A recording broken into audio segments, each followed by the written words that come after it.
Disclaimer, this video is made for an adult audience. What's the upside, adult fans of LEGO Jangbricks in the house?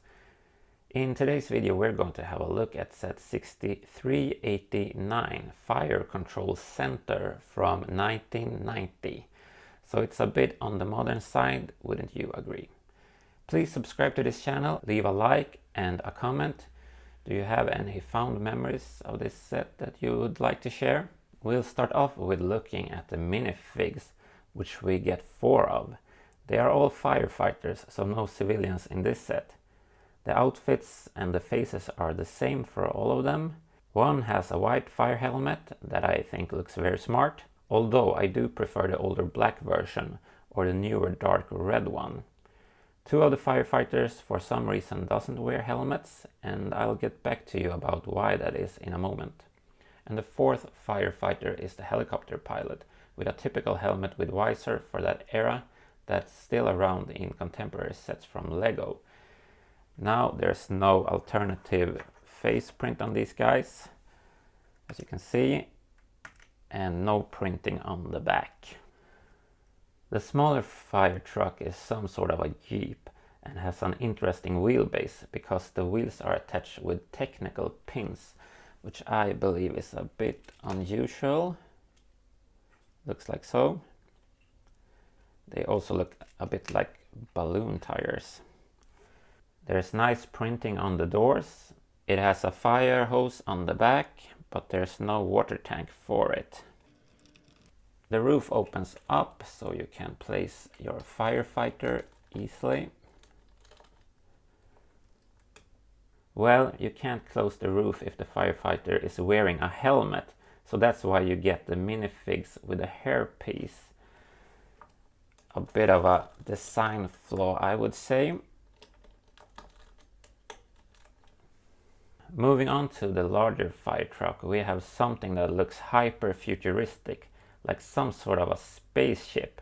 Now, I didn't have this set as a kid, but I remember glaring at this fire truck with awe back then in the LEGO catalog. It just looks so smashing. You can open the canopy and look and behold, the firefighter actually fits in here. On the top we have a water cannon, which is great for fighting fires, but also for riot control. In the back there's a hatch that's fun to open with an extra fire hose and a control panel.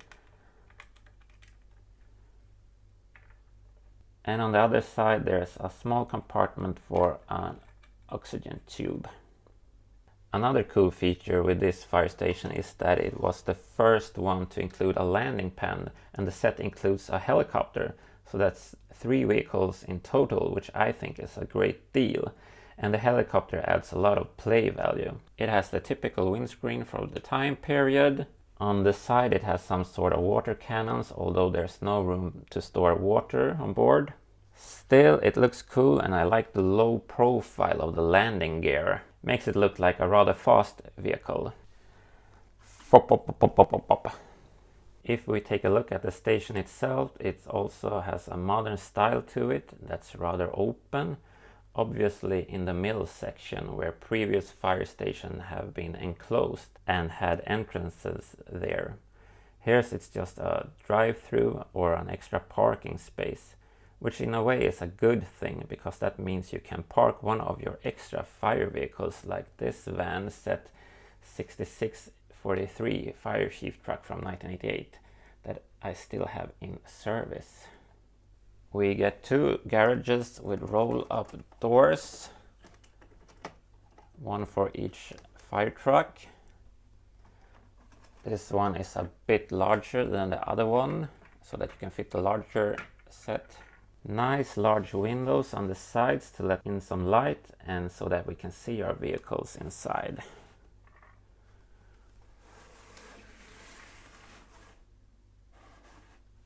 In the front of the base plate I actually received wrong colors for the bars. These are in light yellow but should be in normal yellow.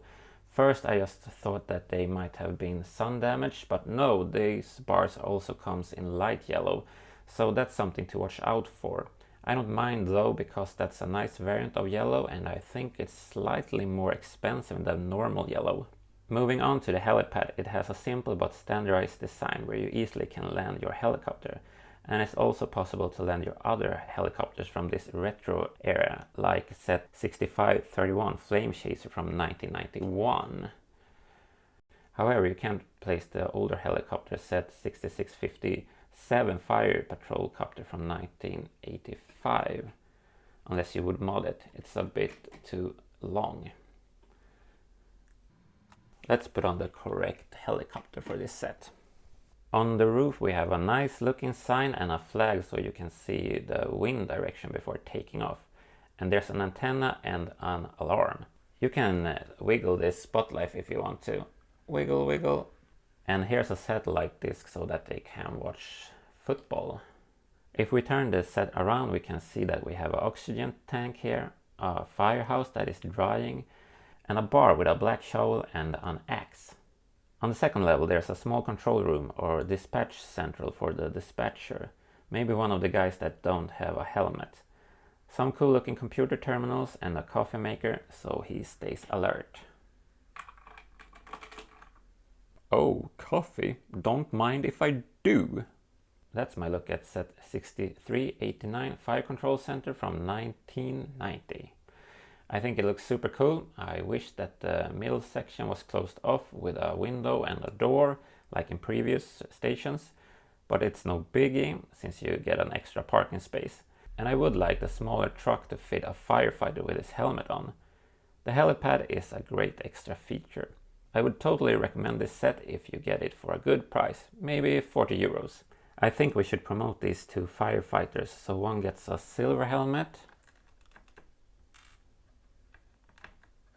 and the other one a golden one, as a sign of our gratitude for their almost 30 years of service. We salute you. Bada boom boom boom boom! With that said, please smash my face in the round box to subscribe, and you know the drill. As always, stay out of the nonsense and stay awesome.